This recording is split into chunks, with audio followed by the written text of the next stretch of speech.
AD में काफ़ी कारण हैं। एक है प्लांटर fasciitis है, कैल्केनियल स्पर है या बोन स्पर हो गया, फ्लैट फीट हो गया, ओवरवेट की वज़ह से हो सकता है, टेंडो अकिलस की इन्फ्लेमेशन या टेंडिनाइटिस की वज़ह से हो सकता है और कभी-कभी काफ मसल ज़्यादा स्ट्रेन हो जाते हैं, तो भी अपने को हील पेन हो सकता है। इसमें अभी जैसे मैंने प्लांटर फेशिया बोला है, ये एक स्ट्रॉन्ग मसल है जो एकदम टाइट हो जाता है। उसकी वजह से अपने को दर्द होता है और ये मोस्ट इम्पोर्टेंट कारण है हील पेन के लिए। और बच्चों में अगर आप देखेंगे तो सीवस डिज़ीज़ करके हम कुछ बोलते हैं, ये इसकी वजह से भी हील पेन हो सकता है। सीवस डिज़ीज़ है, जिसमें क्या होता है कि जो ग्रोथ प्लेट रहता है बच्चों का, जब ग्रोइंग एज में जो ग्रोथ प्लेट जब डिस्टर्ब होता है या इरिटेट होता है, तो ये उनको दर्द आता है। और ये जैसे अभी स्पोर्ट्स में लोग काफ़ी इन्वॉल्व रहते हैं, रनिंग, जंपिंग सब करते रहते हैं, तो उसकी वजह से भी ग्रोथ प्लेट इरिटेट हो सकता है, परेशान हो सकता है, तो वो अपने को हील पेन दे सकता है। एडी में सबसे पहले तो इसको प्लांटर fasciitis बोलते हैं। सो प्लांटर fasciitis एक फेशिया है, एक मसल है जो अपने एडी में, हील में या पाँव में रहता है। जभी भी ये टाइट हो जाता है, आपको ये दर्द देना बहुत ज़्यादा चालू हो जाता है। फॉर एग्ज़ाम्पल समझ लीजिए कि कोई रेस्ट कर रहा है या रात में सो के उठा है और पहली बार पाँव रखेगा नीचे, तो उसको बहुत ज़्यादा दर्द रहेगा और जैसे-जैसे वो चलता जाएगा, वो दर्द कम हो जाएगा। इसका कारण ये है कि जब लोग रेस्ट करते हैं, रात में सोते हैं या कभी दिन में भी सोते हैं और पहली बार पाँव रखते हैं, तो ये जो प्लांटर फेशिया है, इट बिकम्स रियली टाइट। जब वो टाइट हो जाता है, तो पहली बार जब पाँव रखते हैं, तो वो धीरे से वो स्ट्रेच होना चालू करता है और जब वो स्ट्रेच होता है, तो ये एकदम सीवियर पेन देता है, जिसकी वजह से ही अपने को सबसे इम्पोर्टेंट कारण जो हील पेन है, अडल्ट में जो भी हील पेन है, उसका इम्पोर्टेंट रीज़न प्लांटर fasciitis है। तो यही रीज़न्स हैं जिसमें पेन है, स्वेलिंग है और चलने में तकलीफ होता है। सुबह-सुबह पाँव रखे तो एक बार पेशेंट सोचता है कि यार आज मैं पाँव नीचे रखूँ कि नहीं रखूँ? चलने में इतना दर्द होता है तो it becomes really anxious this type of patients. एड़ी में दर्द होने का कारण जैसा मैंने आपको बताया प्लांटर fasciitis ही है। मतलब जो प्लांटर फेशिया जो है वो एकदम टाइट हो जाता है। जभी भी पेशेंट रिलैक्स करके जब उठता है, तो जभी भी पहली बार पाँव नीचे रखता है, तो वो जो स्ट्रेच होता है रखने की वजह से, पाँव नीचे रखने की वजह से, तो एक शूटिंग शार्प पेन देता है। तो जिसकी वजह से पेशेंट को खूब दर्द होता है।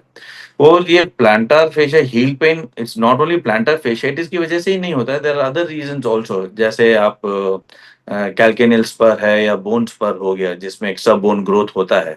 लेकिन अगर आप देखेंगे तो जिसका भी एक्स्ट्रा बोन ग्रोथ है, ज़रूरी नहीं है कि उनको ये दर्द हो। लेकिन प्लांटर fasciitis वालों को हमेशा ही दर्द रहेगा।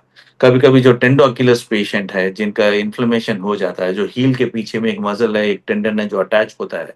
जब इरिटेशन होता है, स्ट्रेन होता है, तभी भी ये दर्द देता है। तो ये एक वेरियस रीज़न्स हैं हील पेन का, जो मोस्ट ऑफ द टाइम मेरे जो क्लिनिक में जो पेशेंट्स आते हैं, वो हमेशा ही प्लांटर fasciitis से ही परेशान रहते हैं, जिसकी वजह से ही आता है क्योंकि हर एक इनका टिपिकल कंप्लेंट रहता है कि सुबह उठते ही पाँव नीचे रखो तो दर्द होता है सर, जैसे-जैसे चलते हैं तो दर्द चला जाता है। So this is a typical complaint. Planter fasciitis सबसे पहले तो स्ट्रेचिंग एक्सरसाइज़ेज़ है। ये जो काफ मसल है, उसको आपको अच्छे से स्ट्रेच करना पड़ेगा। जब तक वो स्ट्रेच नहीं होएगा, ये दर्द कम नहीं हो जाएगा। So you have to really do a lot of exercises, stretching exercises. जैसे मैंने बताया प्लांटर fascia टाइट हो जाता है, तो आप क्या कर सकते हैं, तो एक रात में या कभी भी आप फ्रीज़र में पानी का बॉटल जो है प्लास्टिक या कोई भी फ्रीज़र में रख दीजिए, वो बर्फ बन जाएगा। तो दैट इज़ अ बॉटल सो आप सुबह उठ के क्या करें उस पे रोल करिए। पाँव नीचे रख के रोल करेंगे तो क्या होगा जो टाइट स्ट्रक्चर है और आइस की वज़ह से वो काफ़ी रिलैक्स हो जाता है। तो अपन वो कर सकते हैं। फिज़ियोथेरेपी में अल्ट्रासोनिक थेरेपी आता है वो अपन कर सकते हैं। सॉफ्ट स्लीपर्स घर के अंदर और घर के बाहर। हमेशा ही अपने को ये चेक करना पड़ेगा कि हम हमेशा ही सॉफ्ट स्लीपर्स ही पहने। जितने हार्ड स्लीपर्स पहनेंगे या जितने हार्ड सरफेस पे चलेंगे, ये प्रॉब्लम अपने को उतना ही ज़्यादा देता रहेगा। और कुछ-कुछ पेशेंट में यूरिक एसिड की वजह से भी ये प्रॉब्लम हो सकता है। So we have to check uric acid also कि कितना है, क्या है? उसके हिसाब से अपन आगे बढ़ सकते हैं। जभी भी आप सुबह उठते हैं, बिस्तर पे रहते हैं, बिफ़ोर आप बिस्तर से पाँव नीचे रखने वाले हैं, तो आपको पहले काफ मसल को अच्छे से स्ट्रेच करना है। जब तक आप वो स्ट्रेच करेंगे, तो क्या होगा, जो भी आपका टाइट प्लैंटर फ़ेशिया है, वो थोड़ा रिलैक्स होना चालू हो जाएगा। आप वो करिए एंड प्लस वॉल के अगेंस्ट में खड़े होके वो एक्सरसाइज़ करिए। वो जभी भी आप स्ट्रेच करेंगे, उठने के पहले आपको सबसे पहले 5 मिनट से 10 मिनट स्ट्रेचिंग करना है। जैसे आप स्ट्रेच करेंगे, ये रिलैक्स हो जाएगा। उसके बाद में आपको अपने पाँव जो है, वो स्लीपर में ही रखने हैं। डायरेक्टली अगर हार्ड सरफेस में रखेंगे, तो दर्द रहेगा।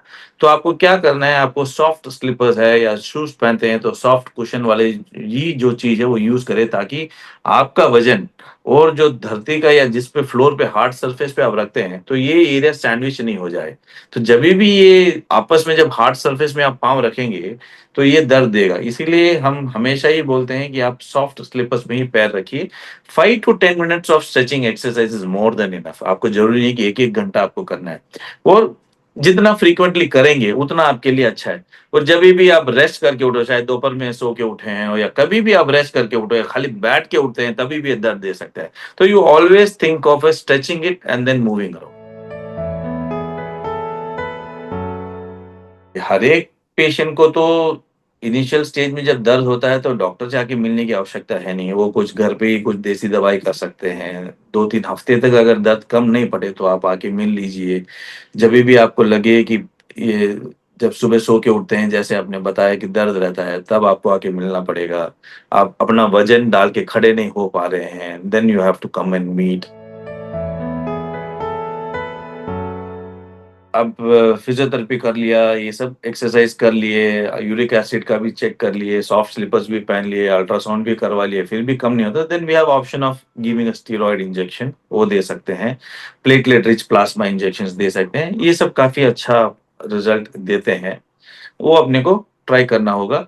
सबसे इम्पोर्टेंट ये है कि ये जो पेशेंट्स हैं, जिनको भी दर्द होता है, जैसे ही वापस दर्द आना चालू करे, they should start their stretching exercises. क्या होता है ना कि जब पेशेंट को दर्द रहता है, तो ये सब स्ट्रेचिंग एक्सरसाइज़ सब उनको याद रहता है, सब कुछ करते रहते हैं। जब दर्द चला जाता है, तो वो सब कुछ करना रोक देते हैं, तो ये वापस प्रॉब्लम आने लगता है। तो regular stretching exercises, calf muscle stretching exercise, hamstring strengthening and ये सब अपने को रेगुलरली करना पड़ेगा।